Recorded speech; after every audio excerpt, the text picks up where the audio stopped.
Okay, so I guess it's probably what happens when you drive a solid axle Tahoe that is quite capable, is that I often get sort of looked down upon by people in other vehicles, specifically Jeeps. Jeep JKs mostly around here. Just a couple of weeks ago, I was up one of the most popular trails in the area, fairly technical, and a couple of side by sides stopped me and said, "Oh, you're not going to be able to make this trail." And I pointed over to a couple of JKs that were just nearby, and they said, "Oh no, he'll be fine, but you won't be able to make it." It's a trail that I'm familiar with. I said, "Okay, you go ahead in front of me," and I just followed them up and watched them struggle in their side by sides and did just fine myself. In Moab, a couple months ago, I was on this trail and I was following not too closely, but I came up on a guy that stopped, and he wanted to let me know that I probably shouldn't follow him because I won't be able to go where his Jeep JK on 35s was going to be capable of going. And I said, "Don't worry about me." And I followed him everywhere he went, right up until the trail ended, and then we just turned around and came back. And now I've got a guy I work with who often he touts his Jeep JK mildly built on 35s being as capable or more, with a lower center of gravity and more nimble than my Tahoe. And I think now it's time to see just how true that really is. There she is, Jeep JK 4-door on 35s, budget boost, aftermarket front bumper with a winch, rock sliders. Let's see how it stacks up against my Tahoe.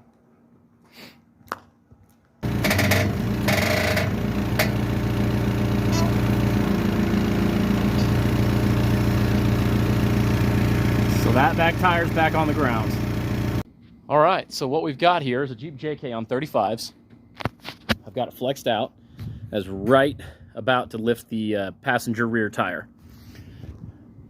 Let's take some measurements. All right, so we're up under here. Let's see what we come up with.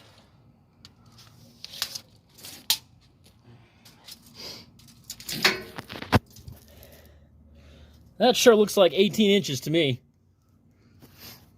What do you think? Does that look like 18 inches to you? Get the tape measure straight.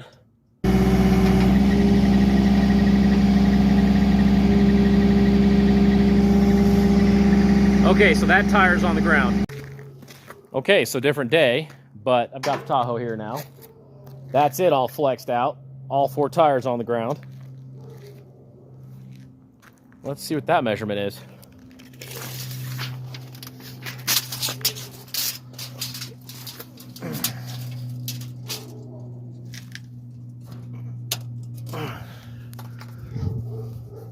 All right, looks like 31 inches. So, 31 inches, that's a whole lot more.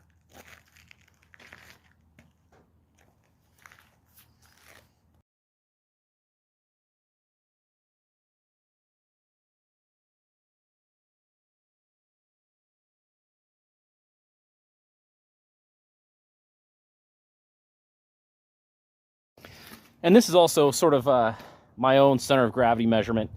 A lot of people tell you to measure from the ground up to the center of the camshaft on the engine. I also need to know how high the vehicle's center of gravity is from the ground.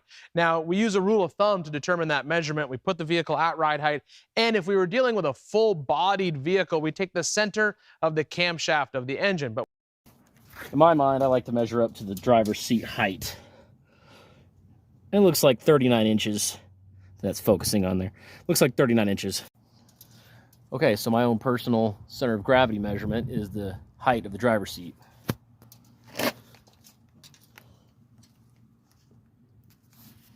Looks like 39 inches to me.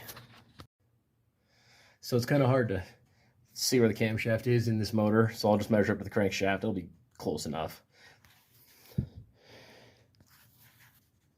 Looks like 29 inches on the Jeep. Okay, so it's a little harder to get the measurement on the Tahoe because I got to climb up under and get dirty because I'm outside, but the crank is pretty easily seen. I don't know if you can tell, it looks like just about 29 inches to the center of the crank. And also overall length, so that's the end of the bumper / end of the spare tire Looks like 16 feet, 192 inches. All right, let's measure the length of the Tahoe from the front bumper to the back. Looks like 16 feet, 6 inches, give or take. So not a whole lot longer either. So I marked with a piece of chalk so I can get a better idea of what it is. It's hard to hold on the tires, but it looks like 75 inches. Okay, so the widest part of my Tahoe is also my tires, so I decided to take the same measurement. Looks like 79 inches. And just as sort of an interesting point, there's about 5.5 inches of tire defender. Also another anecdotal measurement, about 9 inches of tire up defender. So in conclusion, it looks like the Tahoverlanding swapped Tahoe has more flex when measured at the passenger front tire than the Jeep JK on the same size tires, both 35 1250 R17. Now, some people do get down on the radius arms of the Tahoverlanding axle swap, saying, oh, well, radius arms naturally bind. Well, sure, radius arms do eventually bind, but these radius arms sure seem to flex a lot more than the non-triangulated forelink that the Jeep has. So I'm not going to say that it's a problem at all. Also, it looks like the center of gravity, if you look at measuring up to the crankshaft on the Tahoe and the Jeep and up to the driver's seat on the Tahoe and the Jeep, are basically the same. And if you look at the width of the Jeep, the Tahoe is about 4 inches longer. And if you look at the length of the Jeep, the Tahoe is about 6 inches longer. So I think it's safe to say that the Tahoverlanding axle swap Tahoe is not substantially larger on the trail, has far more flex and articulation, has more upward travel left before it maxes out, and has actually substantially more cargo room, but that's not the discussion that was posed when someone was, criticizing, saying that the Jeep is going to have more flex and more articulation and more nimbleness on the trail. In reality, it looks like the Tahoverlanding axle swap Tahoe outperforms a mildly built Jeep, which is safe to say because the Tahoverlanding axle swap Tahoe is on stock Dodge coil springs.